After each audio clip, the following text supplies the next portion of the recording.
Ladies and gentlemen, he's here! Patrik Laine has returned to the Montreal Canadiens lineup, and he scored a beautiful Patrik Laine-esque snipe on the power play to give this game a 1-0 flavor. Now, the Habs just defeated the Islanders in overtime. Nick Suzuki got the 2-1 goal. Yeah, that's right, it was a 2-1 game. Both goaltenders, Sorokin and Montembeault, playing out of their minds. It was a really strong defensive shutdown performance from both of these teams. But nobody cares about that. Nobody's talking about Sammy Montembeault having himself a .968 save percentage. Nobody's going to be talking about the goaltending battle in this one. People are going to be talking about Patrik Laine. Oh yeah. Let's go, baby! Patty Laine finally back in the lineup for his first regular season game in Montreal as a part of the Canadiens. And even when you take away the goal, take away the 1-0 goal assisted by Lane Hutson on the power play, take that away, and just talk about what Laine did on the ice, what he was looking like out there, how he was moving, how he was handling the puck. This was as good of a debut as you could have asked for. Everything you needed out of Patrik Laine was there. Does he move well? Does he handle the puck well? Does he make good decisions with the puck? Is he looking uncomfortable out there? We know that he had knee problems. That's why he was taken out. Thank you, Cedric Parekh. The knee-on-knee hit was terrible.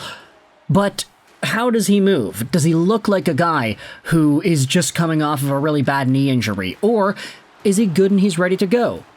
Positive news for everybody in Montreal. Patrik Laine was able to pick up the pace, and you wouldn't really be able to tell that this guy had just suffered a really bad knee injury. Sure, you probably don't want to wait until December to see him play, but hey, he was out there, he was playing with Slafkovsky and Dach, interestingly enough, on a line with those two.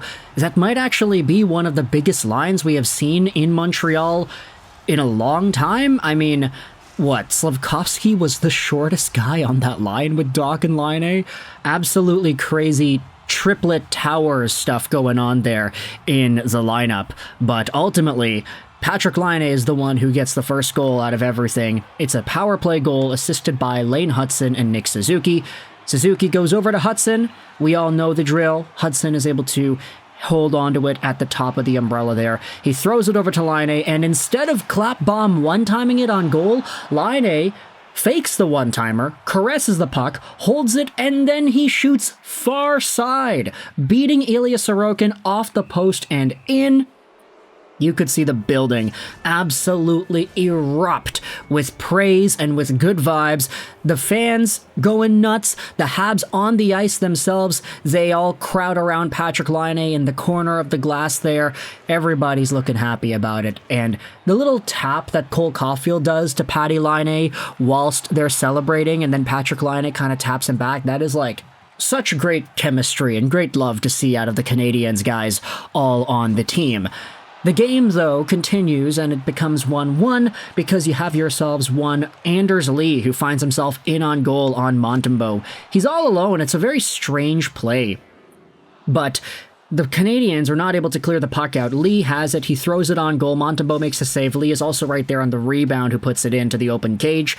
Just a hard-working goal there by the Islanders to tie things up, and that's all she wrote for Sam Montembeault. He only let in that one goal on 31 total Islanders shots in the game, so Sammy obviously was stepping up to the plate big time here.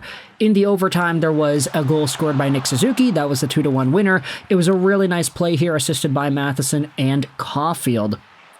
Caulfield goes over to Matheson at the blue line. Matheson settles it down, drops it back off for Suzuki, who comes in on goal, the shot, the rebound, and he ends up putting the puck in the back of the net by Sorokin. Half the team goes celebrating with Sammy Montembeault, the other half goes celebrating with the goal scorer, Nick Suzuki. But ultimately, that's all she wrote for a 2-1 Montreal victory in Montreal. We had been speaking about this the entire year, but the Habs have gotten off to a pretty rough start, and with all of these games in Montreal not really going their way, you needed a feel-good story. You needed yourselves a moment to celebrate. You needed some things to cheer for, and Patrik Laine's debut regular season debut, him scoring his first goal on the year. That is all we needed for Montreal fans to really celebrate and come together with this team.